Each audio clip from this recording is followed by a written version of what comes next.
আব্দুল্লাহ বিন উবাই মুনাফিকের সন্তান।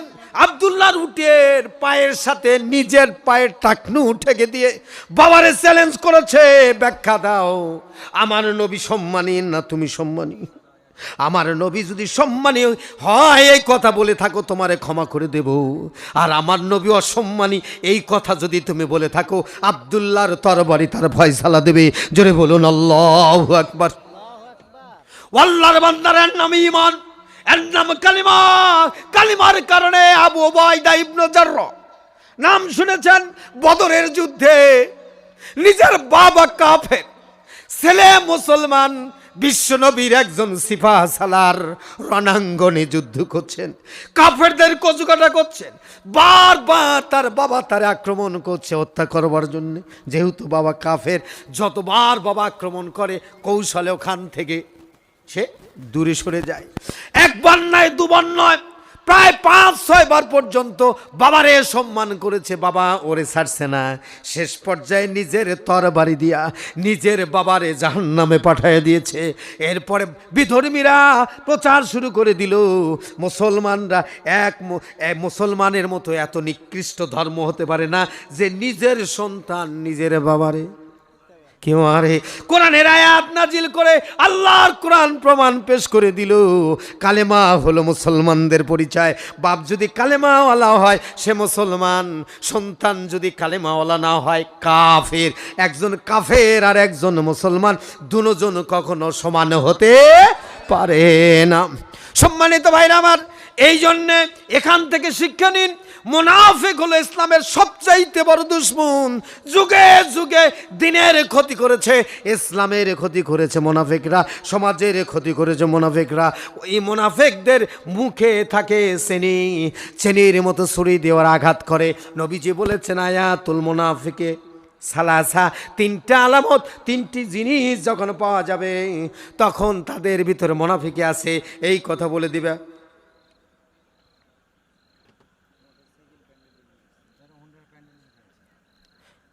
সম্মানিত সুধী মণ্ডলী, যারা হুন্ডা প্যান্ডেলের ভিতরে রেখেছেন একটু দয়া করে প্যান্ডেলের বাইরে রাখলে ভালো হয়। কর্তৃপক্ষ আপনার জায়গা আছে? জি, কর্তৃপক্ষ একটু অনুরোধ করছে, আমি বলছি একটু দয়া করে যে সমস্ত হুন্ডা চালক ভাইরা প্যান্ডেলের ভিতরে হুন্ডা রেখেছেন হুন্ডাগুলো একটু বের করে বাইরে রাখবেন। কারণ আমাদের আজকের মাহফিলের যিনি মধ্যমণি, আমরা আশা করছি এবং আমরা বিশ্বাস করি হয়তো আমরা এই প্যান্ডেলে তাদের দর্শকদের জায়গা দিতে পারবো না। ইনশা, জোরে বলো ইনশা। একটু সহযোগিতা করবেন যে সকল ভাইরা গাড়িগুলো রাখছে। আরেকটি ঘোষণা দিচ্ছি কর্তৃপক্ষের পক্ষ থেকে, সম্মানিত কসমেটিক্স বা যে দোকানটা আপনারা পেরেছেন, সম্মানিত ভাইদের জ্ঞাতার্থে বলছি, আপনাদের জন্যে অনুরোধের ভাষায় বলছি, যদি অনুরোধ রক্ষা না করেন তাহলে কর্তৃপক্ষ যথাযথ ব্যবস্থা নেবেন। আপনারা দয়া করে 9:30টার মধ্যে আপনাদের সকল দোকানপাটগুলো বন্ধ করে দিবেন।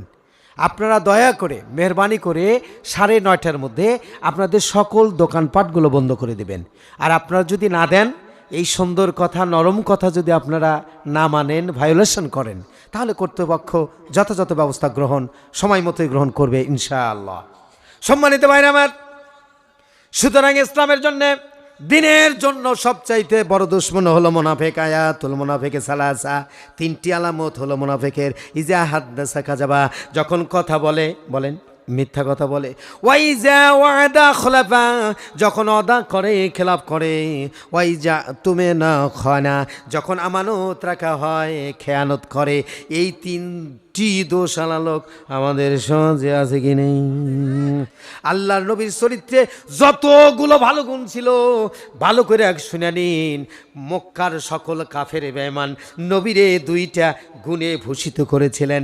একটা হলো আল আমিন, বলেন আল আমিন, আর একটা হলো as-সাদিক। আল আমিন মানে বিশ্বস্ত, যিনি আমানতের যথাযথ হেফাজত করেন, খেয়ানত করেন না। 2 নম্বর, তিনি জীবনেও মিথ্যা কথা বলেন নাই। এই 2টি গুণ আমার নবীর ছিল। আমরা ওই নবীর উম্মত কিনা? কারা কারা ওই নবীর উম্মত? 2 হাত উঁচু করে দেখাই। নারায়ে তাকবীর, নারায়ে তাকবীর।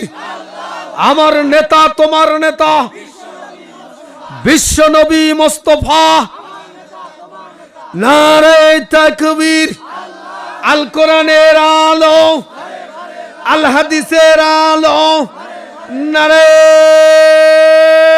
তাকবীর। হাত নামাই।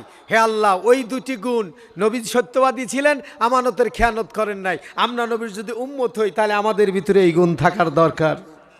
জোরে বলুন, আছে কি নাই?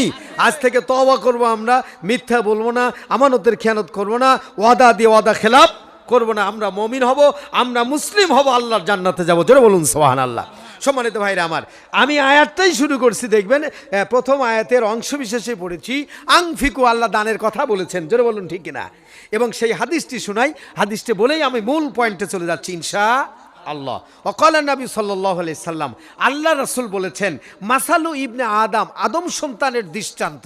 কার সন্তানের? আমরা কার সন্তান? জোরে বলুন, কার সন্তান? আদম সন্তান। ওয়ামালিহি, এবং তার সম্পদ, ওয়াহলিহি, এবং তার পরিবার পরিজন, ওয়া আমালিহি, এবং তার আমল। এই তিনটার উপমা, এক্সাম্পল হচ্ছে রাজুলেন, ওই লোকের মতো, লাহু সালাসাতা ইখওয়া, যার তিনজন ভাই আছে। কয়জন ভাই? তিনজন ভাই। আও সালাসাতু আসহাবেন, অথবা তিনজন বন্ধু আছে। কয় বন্ধু? তিন বন্ধু। কয়লাম ফাকাল আদম, তিন বন্ধুর এক বন্ধু বলল, আনা মাকা, ও আমার দোস্ত, আমার মনিব, আমি তোমার সাথে আছি। হাইয়াকা, যতদিন তুমি বেঁচে আসাও। জোরে বলুন আলহামদুলিল্লাহ। যতদিন তুমি বেঁচে আসাও এত সাথে থাকবো না। ওয়ালাস্তা মিন্নি, তুমিও আমার সাথে থাকবা না। এটা প্রথম বন্ধু। প্রথম বন্ধু হচ্ছে মাল। বলেন, প্রথম বন্ধু কি? মাল। দুই নাম্বার, ওয়াকাল আখার, দ্বিতীয় নম্বর বন্ধু বলছে, আনা মাকা ফাইজা বালাক্তা তিলকা সাজারা, আমি তোমার এমন বন্ধু, তোমার সাথে থাকবো যতক্ষণ না তোমার মৃত্যু হয়। যতক্ষণ না তোমার মৃত্যু হয়। লাস্তু মিনকা ওয়া লাস্তা মিন্নি, মৃত্যু যখন এসে যাবে আমিও তোমার সাথে থাকবো না, তুমিও আমার সাথে, যেটা বলেন, থাকবে না। সেটা হলো পরিবার পরিজন। স্বামী মারা যায়, বাবা মারা যায়, ছেলেও যায় না, স্ত্রীও যায়, কবরে শয় না, যার যার মতো। জোরে বলুন, যায় কিনা? কয় বন্ধু গেল? দুই বন্ধু। তৃতীয় নম্বর বন্ধু, যেটা সবচেয়ে জরুরি, সবচেয়ে মর্যাদাবান, সবচাইতে দামি, অকাল আলাখারু, তৃতীয় বন্ধু বলছে, আনা মাকা, আমি তোমার সাথেই থাকবো রে বন্ধু আমার। হাইয়াও আমাইয়েতা, ও বন্ধু, তুমি জীবিত থাকলেও আমি তোমার, মরিয়া গেলেও আমি তোমার। বলেন তো তৃতীয় বন্ধুকে? আমল। জোরে বলেন কি? আমল। আমরা দান সদকা করলে এটা আমল কিনা? আমরা নামাজ পড়লে এটা আমল কিনা? রোজা রাখলে এটা আমল কিনা?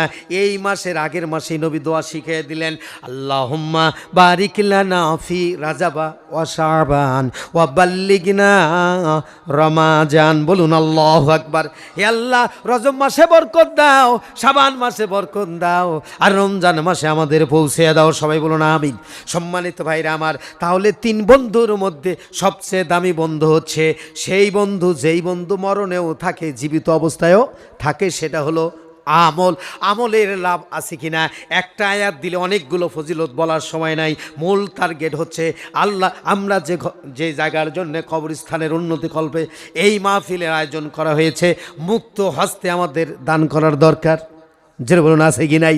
এখন আল্লাহর হস্তে আমরা বেশি বেশি করে এই ঘরকে সুন্দর করবার, এই আমাদের গোরস্থানকে সুন্দর করবার জন্যে, এবং গোরস্থানকে অত্যন্ত ভালো মানে নিয়ে আসবার জন্যে, কোন ভাই আছেন 5,000 টাকা দিবেন, কোন ভাই আছেন 10,000 টাকা দিবেন, কে ধান দিবেন, কে টাকা দিবেন, কে সিমেন্ট দিবেন, কে অর্থ দিবেন। একটু জরুরি ভাই সামনের দিকে এগিয়ে আসেন।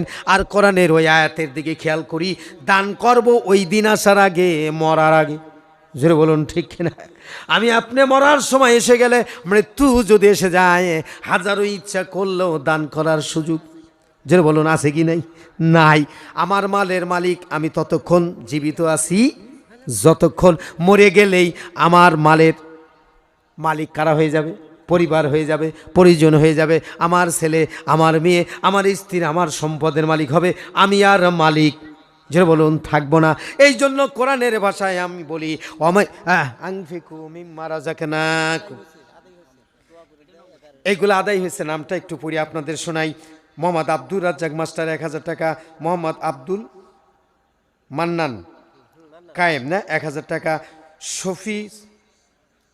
শফিজুর রহমান, শফিজ না, শফিজ রহমান 100 টাকা, ওসমান রহিম পিতা 500 টাকা, আবু সাইদ সাহেব আলী 500 টাকা, মজনু ওসমান 1000 টাকা, শিবলু জলিল 1000 টাকা, মোস্তফা 100 টাকা, শাহজাহান আব্দুর রহিম 1000 টাকা, মালেক স্বামী আব্দুর রহিম